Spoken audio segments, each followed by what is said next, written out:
Ordnance Threat Target Automated Recognition, or OTTAR for short, is an artificial intelligence AI project that is developing a new machine learning capability that will be integrated into the ADOPS software on EOD mobile field kits. The objective is to decrease the search time associated with how an EOD technician identifies found unexploded ordnance items.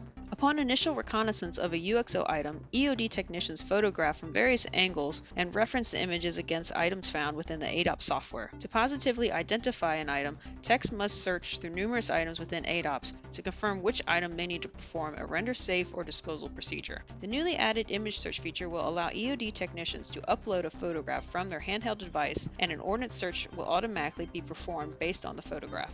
This drastically reduces search time and narrows the scope of possible item matches. This will allow the EOD technician to perform their task more efficiently and with greater certainty. To develop OTTAR, physical inert ordnance items were acquired from the NSWC Indian Head Technical Library to be 3D scanned and compiled into a database set. This initial database is of known ordnance items. OTTAR will rely on the input of field and fleet EOD units to expand the database in the future. Technicians operating high-precision 3D scanners capture every detail on the surface of the ordnance item. Color, shape, texture, and markings are details needed to positively identify the item. 3D scans are performed on ordnance items large and small. The technician can lace together multiple scans necessary for larger items.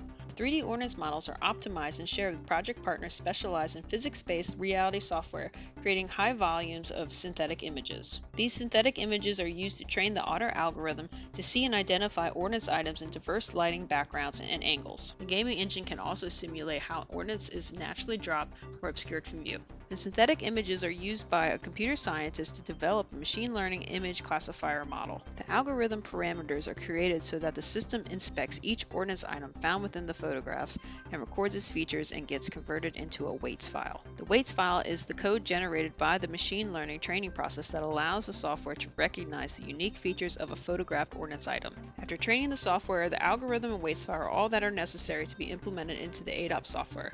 This enables the EOD technician out in the field to take photographs of ordnance, and the software produces a result.